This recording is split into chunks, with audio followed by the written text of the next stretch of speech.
Hey everyone, welcome back to Cryptic.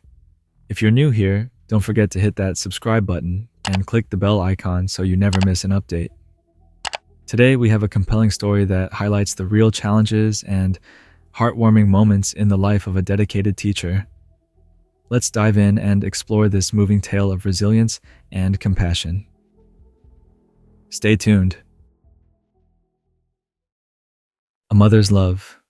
Over the course of my career, I have taught at 3 different schools, one as a student teacher, one teaching 6th grade, and now 2nd grade. Most of my current students and my students for the last 4 years I've worked here come from homes with struggling parents, usually both parents, that is if they're lucky enough to have two, work one or more low-paying jobs, struggling to put food on their tables and send their kids to school with supplies. I'm no stranger to buying markers to hand out, keeping extra lunches in my desk, and, on more than one occasion, bringing clothes to school from the thrift store to keep my kids warm in the winter. I've found, over the years, that it's best to handle things on a personal level rather than getting government services involved. In the early days of my work, I found that CPS intervention can frequently do more harm than good, and even parents who fail their kids are usually trying their hardest. I hate to see families torn apart, and I know that the foster system is a rough place to live. More than a few of my students have been foster kids, and I wouldn't wish that kind of turmoil on any 7-year-old. Even if the home situation is rough, most parents love their kids. I suppose that's why I took so long to meddle in Charlie's situation. Charlie was a generally well-behaved kid, even though I knew his family was struggling. I got the gist from the parent-teacher conference that only his mother attended, that his mom was a kind lady, a little too young to have a 7-year-old, who worked hard cleaning houses to give her son a good start in life. His father, from what I surmised, was present in body only. Charlie came to school every day scrubbed clean, with hair combed, and his worn-out clothes mended meticulously, despite the fact that he smelled strongly of his father's tobacco.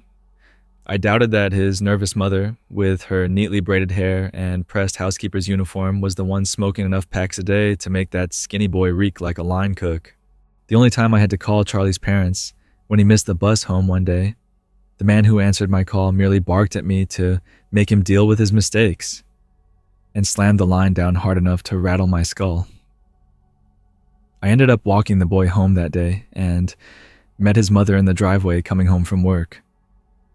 She was grateful I had seen him home safely and quickly ushered him inside. I thought I saw the ghost of a bruise on her cheek, but I couldn't be sure.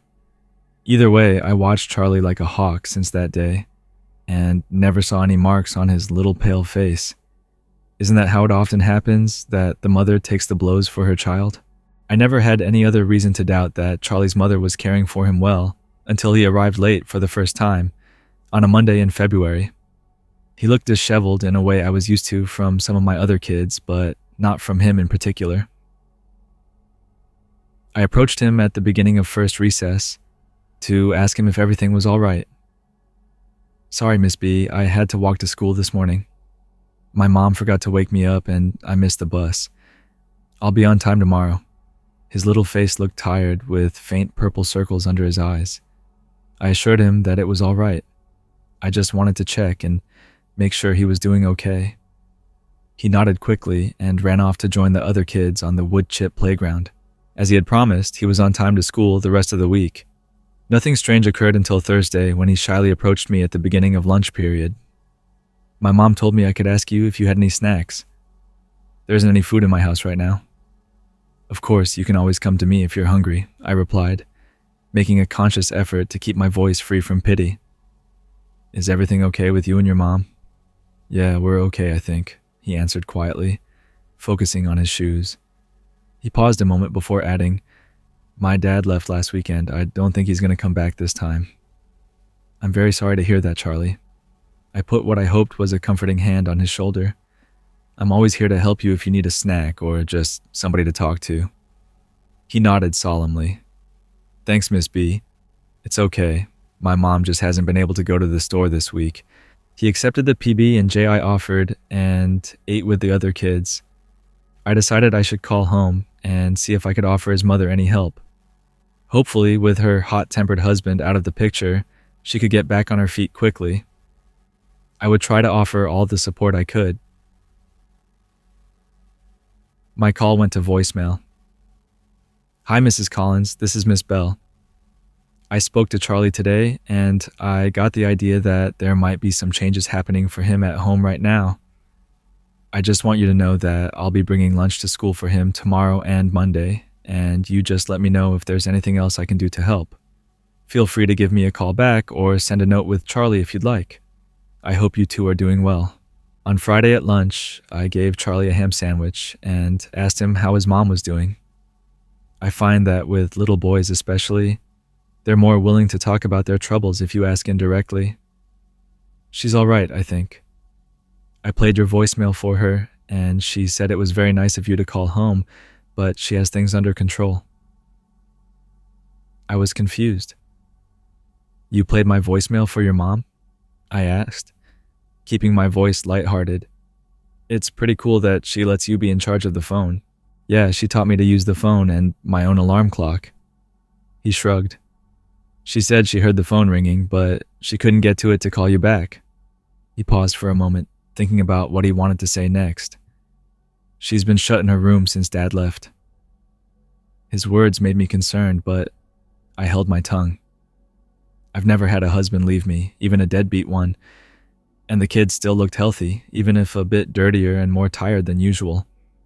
Besides, he was starting to smell less and less like cigarettes. All right, I said, leaning back in my desk chair. Well, your mom knows that if she needs anything, she can let me know. Charlie's words left a pit in my stomach all weekend. I even drove past his house on Saturday, against my better judgment, hoping to see signs that all was well. The lights were on, but I didn't see any sign of the boy or his mother. The only difference from the day I walked him home in November was the lack of beat-up green sedan in the driveway. Whether his mom was working on a Saturday or his piece-of-shit father took the car was anybody's guess. On Monday morning, Charlie arrived on time, wearing the same clothes as Friday, clearly unwashed. My stomach dropped when I saw him. As poor as she was, I knew his mom to be a pristine type of woman who kept her child well-groomed, if threadbare.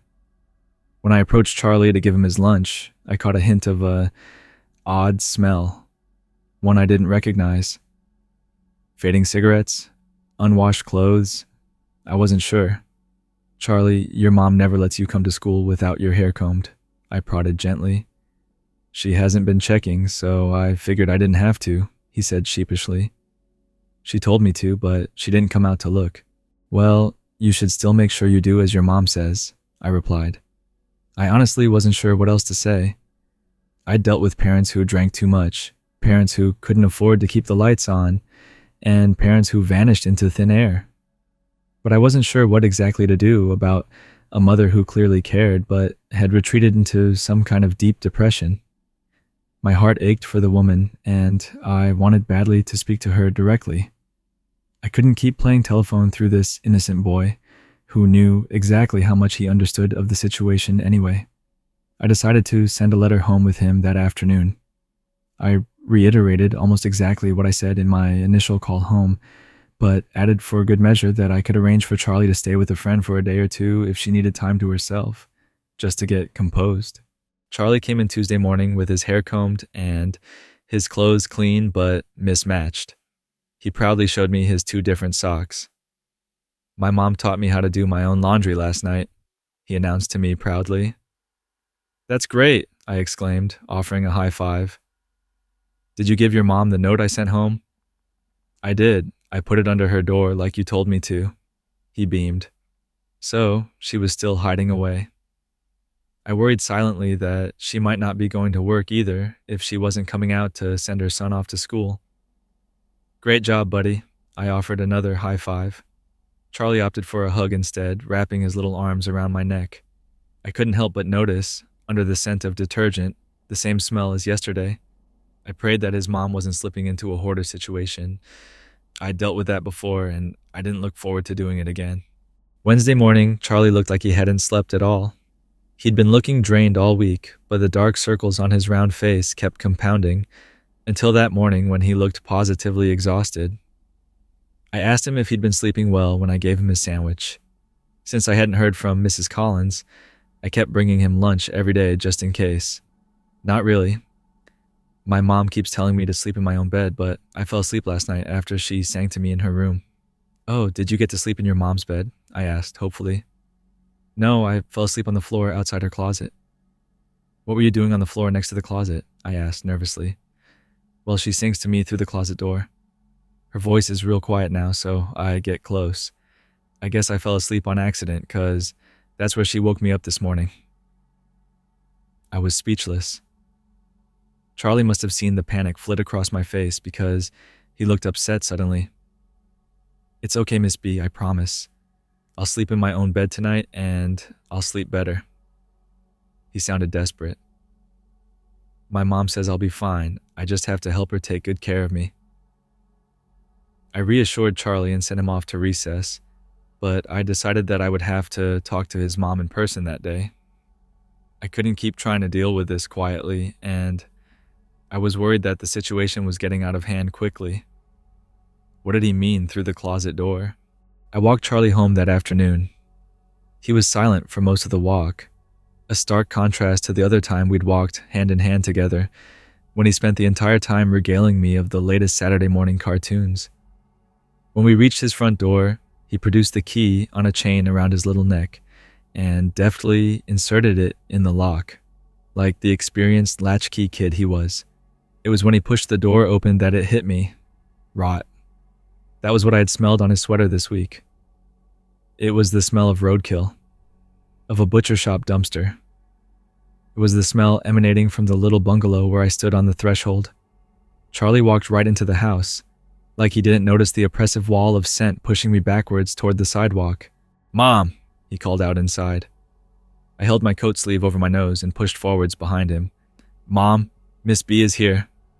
Silence. The house was completely still, save for the buzzing of a single fly in the kitchen. Charlie walked through the living room and the kitchen to the short back hallway. I crept warily behind him. "Mrs. Collins?" I called out hesitantly. I scanned the kitchen for the source of the smell, but saw nothing. "I'm so sorry to intrude. I just wanted to speak to you directly." I labored to breathe through my mouth, the smell becoming more intense as I moved further into the house. "She's in here," Charlie informed me, but she told me I wasn't allowed to come into the closet with her. "Charlie," I instructed, my voice wavering, "will you go outside and sit on the sidewalk for me? I want to talk to your mom for a second, just us grown-ups, okay?" He hesitated. I smiled at him, trying to hide my fear and my overwhelming disgust. He glanced at me and into the bedroom, and back at me again. All right. He left the room and went back towards the front door, looking back at me several times. I stood in the hallway, doing my best to look cheerful. "Mrs. Collins?" I called out again, taking a deep breath through my mouth. My stomach lurched, and I felt the hairs on the back of my neck stand at attention as I crossed the threshold into the bedroom. "Mrs. Collins?" I practically whispered, facing the slatted white doors of the closet. Nothing. The room was silent, save for the rushing of my blood in my ears. I stared into the dark gaps between the wooden slats. I felt as if there were eyes on me, burning as they returned my gaze, but I saw nothing. As quick as I could, I pushed down my terror and whipped open the door. "Are you Miss Bell?" the officer asked. I looked up at him from where I sat on the frozen lawn, my arm around Charlie. I nodded, staring back at my shoes on the edge of the sidewalk. "Yes, I'm the one who called." I heard the rattle of the gurney as the EMTs brought it through the front door. I pressed Charlie's head into my shoulder so he couldn't turn to see. I squeezed my own eyes shut. I had seen enough already. A female officer took Charlie from me and sat him in the back of a squad car. I sat still on the cold grass, feeling the ice slowly melt into my polyester work slacks. "You said you spoke to his mother yesterday evening?" the officer questioned, standing in front of me on the broken concrete squares. "No, I said Charlie spoke to his mother yesterday evening. I called the house on Thursday and she didn't pick up. Everything was relayed to me through him." "Okay, and when did Charlie say his father took off?" Saturday before last, I found out that Monday. I swallowed hard. Silence hung in the air as I watched the red and blue lights bounce off the houses before I spoke again. How long do you think she was in there? The officer let out a long breath through his teeth. The scent of Mrs. Collins still hung in the air with the front door left open. My best guess? 2 weeks. I nodded again, shutting my eyes but quickly opening them again. Every time I closed my eyelids, I saw her there. Her eyes wide open and hollow, her mouth agape, her dry fingers wedged in her husband's belt, her flesh peeling wetly off the bone, her feet hovering above the ruined carpet, the remnants of a housekeeper's crisp uniform stained beyond bleaching, the envelope with my handwriting soaking in red and brown. I changed schools that fall. I wasn't sure I could handle another year in that neighborhood, driving so close to Charlie's house every morning and every evening. I didn't think I had the stomach to help other students with their family struggles, having seen what I had seen that winter. I called Charlie's grandmother a few times to see how he settled in with her. 2 states away, I hoped that he was young enough to forget and move on with time. It was better he was far away, where his father wouldn't know to look, if he ever cared to. The police weren't able to find the man as far as I know, and I pray every day that he's dead in a ditch somewhere. What kind of a man could do that to his wife, and then leave his son alone with the aftermath? It made me sick with rage and sadness. I left another letter for Charlie's mom, this time on her grave. I hope she knows that he's being looked after when she couldn't. God knows she tried her hardest. Thank you so much for watching. If you enjoyed this story, don't forget to give it a thumbs up and share it with your friends. I'd love to hear your thoughts and experiences, so drop a comment below. And if you haven't already, make sure to subscribe and hit that notification bell so you never miss out on more inspiring content. Until next time, stay positive, stay inspired, and keep making a difference. See you in the next video.